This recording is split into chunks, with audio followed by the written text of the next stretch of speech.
Kapan kira-kira gelombang ketiga ini akan muncul? Saya sih melihat ini akan kembali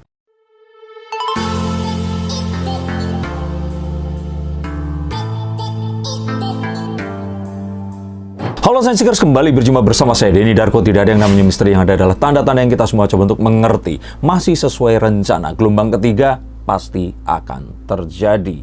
Nah, terjadinya kapan? Ini akan lebih jelas karena semakin mendekati, ini penglihatannya atau visionnya akan semakin jelas. Dan ada sebuah info yang ingin saya sampaikan, di mana nanti yang akan menyerang Indonesia ini sepertinya adalah varian Delta Plus atau dikenal sebagai AY Alpha Yankee point 4.2 atau 4.2. AY.4.2 adalah varian mutasi terbaru dengan tingkat penularan yang lebih tinggi. Nah, kira-kira kapan ini akan terjadi dan apa info penting yang akan disampaikan? Saya spill dulu di depan. Jadi ternyata virus itu tidak harus nunggu dibawa atau menjadi oleh-oleh dari orang yang pulang dari luar negeri ke Indonesia. Jadi ternyata menjaga border saja itu tidak cukup, karena virus itu bisa sampai ke Indonesia tanpa dibawa oleh carrier. Nah, akan seperti apa? Kita akan baca dari kartu-kartu saya. Kita akan mulai dari kartu yang pertama. Rupanya kondisi positif yang saat ini ada dengan tingkat penularan yang menurun dan berkurangnya kasus ini membuat orang-orang di Indonesia ini tidak waspada. Ya, wajar karena sudah sekian lama nggak liburan, nggak bepergian, akhirnya mereka pergi liburan. Padahal ini belum musim liburan. Bahkan kita boleh bilang ini adalah awal musim penghujan. Dimana kalaupun pergi liburan, nyampe di tempat hujan ya nggak akan bisa kemana-mana. Tapi ternyata tingkat kenaikan dari orang-orang bepergian ini semakin tinggi. Dan ini mengkhawatirkan karena nanti di akhir bulan Desember, saat liburan akhir tahun, ini adalah saat yang jelas-jelas kalau istilahnya Syahrini terpampang nyata, ini akan ada peningkatan jumlah perjalanan dan otomatis banyak orang yang mengumpul, dan di situ klaster-klaster baru yang akan menimbulkan gelombang ketiga akan terjadi. Nah, walaupun ini belum masuk ke Indonesia, tapi ini sudah menyambangi negara tetangga kita, Malaysia. Negara serumpun tetangga kita ini sudah disambangi oleh varian baru ini tadi, dan korban-korban berjatuhan karenanya.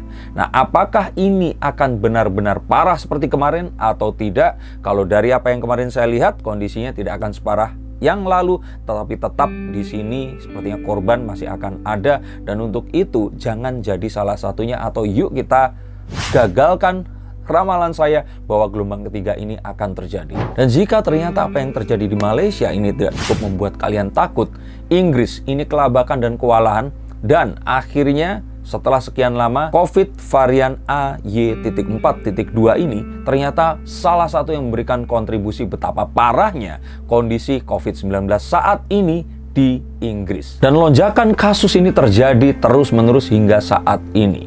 Maka jangan sampai kita kemarin abai dan kita tidak mengindahkan. Padahal jelas-jelas di India yang tidak terlalu jauh dari Indonesia, hal tersebut sudah memakan korban jiwa. Dan kita tetap nekat berhari raya dan terjadilah sesuatu yang kita tidak inginkan kemarin. Dan tidak hanya itu, ternyata hal ini juga sempat mendapatkan perhatian yang sangat kuat dan besar dari WHO atau WHO, dan menjadi salah satu varian yang under monitoring dan sangat diperhatikan mutasinya. Beberapa peneliti dan ahli pandemi di sini mengatakan bahwa virus ini lebih jahat. Virus ini bisa melakukan mutasi mereka dan bisa menyebar dengan jauh lebih cepat dibandingkan varian Delta. Dan in case kalian semua lupa, varian Delta adalah varian yang menimbulkan gelombang terakhir, gelombang kedua di Indonesia kemarin, dan merenggut nyawa keluarga, teman-teman, dan sanak saudara kita. Dan harapannya jangan sampai ini terjadi. Ingatkan kemarin kematian hingga mencapai 2.000 orang per hari, itu manusia. Dan itu bukan angka. Mereka memiliki nama, mereka memiliki harapan, mereka memiliki keluarga, cita-cita, dan harus sirna hanya gara-gara pandemi corona. Dan meskipun memang akhirnya prokes ini harus dijaga, tetapi hati-hati dengan masuknya varian virus ini saat dibawa oleh orang-orang yang bepergian ke luar negeri terus kemudian kembali ke Indonesia. Ini adalah satu hal yang harus sangat-sangat kita waspadai. Jangan sampai kita lengah, teralihkan perhatiannya, dan terjadilah apa yang kita takutkan ini. Dan ada satu hal yang paling penting dari bacaan saya, saat ternyata virus tersebut bisa bermutasi sendiri. Betul sekali, tidak perlu dibawa dari luar negeri, nggak perlu diimpor, nggak perlu lewat carrier untuk bisa menjangkit di Indonesia. Virus Delta yang ada di Indonesia ini ternyata bisa bermutasi juga menjadi virus AY.4.2 ini. Dan otomatis walaupun border sudah dijaga, tetapi dengan interaksi orang-orang yang saling memiliki virus ini tadi, maka virus tersebut akan bertemu dengan inang yang akan membuat dia bermutasi, dan mutasi ini tentu saja akan dengan sangat gampang menularkan, dan gelombang ketiga akan terjadi sekejap mata. Dan jika itu yang memang terjadi, saya sekali lagi peringatkan bahwa nanti akan ada kenaikan level PPKM. Bahkan mungkin akan ada juga sesuatu yang dinamakan pembatasan yang lebih besar lagi. Maka daripada itu, rencanakan kepergian kalian. Jika ternyata tidak urgent, mendingan jangan pergi daripada tiketnya di-cancel. Daripada ternyata nanti kepergiannya harus ditunda. Daripada apapun yang sudah disiapkan ternyata harus sia-sia. Maka daripada itu, rencanakan dengan baik, dan jika memang tidak harus dilakukan, tundalah untuk sampai tahun depan. Kapan kira-kira gelombang ketiga ini akan muncul? Saya sih melihat ini akan kembali ke Indonesia. Gelombang COVID-19 ini paling cepat ada di akhir November atau awal Desember. Loh, bagaimana mungkin liburannya saja belum mulai? Nah, memang orang Indonesia ini paling kreatif, dan saya pikir mereka sudah mulai liburan juga saat ini. Liburan itu adalah saat liburan, tetapi yang kemarin pengen liburan dan terus kemudian menanti waktu dan dibuka, mereka ini melakukan liburan. Dan saya melihat juga klaster dari event-event yang diadakan, yang kemarin ditunda terus kemudian diadakan secara serentak dan bersama-sama, ini akan sangat mudah menyebarkan. Dan memang walaupun nanti tingkat kematiannya tidak setinggi kemarin, tapi akan sangat disayangkan jika ternyata kita atau keluarga kita menjadi salah satunya. Maka daripada itu, saran dari saya adalah cobalah untuk dipikir lagi saat akan liburan. Bukan di sini saya menentang adanya liburan dan ikut dan malah mempersulit daerah-daerah wisata untuk berkembang lagi. Tetapi kita tunggu selama 2 bulan ini saja.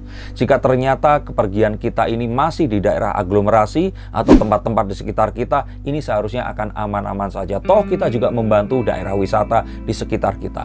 Dan ini adalah sebuah hal yang tidak melarang, tetapi ditunda untuk waktu yang lebih baik. Karena saat liburan, saat berkerumun. Dan saat berkerumun, maka kita tidak bisa mengendalikan mutasi yang ada. Dan mengingat juga bahwa saat bersamaan ini tadi ada juga dampak dari La Niña yang ada di Indonesia dengan curah hujan yang sangat tinggi, maka ada baiknya seperti tadi saya bilang ditunda saja. Dan jika ternyata memang sudah sangat ingin, maka ya kalau saya bilang coba tahu diri kalian sendiri. Jika ternyata uang tidak kita miliki, kita ingin bepergian dengan seadanya dengan dana yang minim, mendingan ditunda.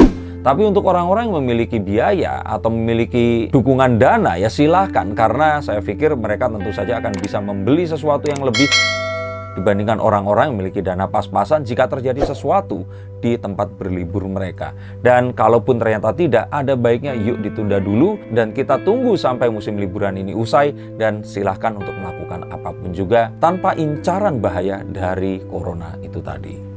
Ini yang bisa saya bacakan. Semoga kita akan bisa terhindar dari apapun di depan kita yang buruk, dan semua yang terbaik untuk keluarga kita. Terima kasih, sampai jumpa dan salam.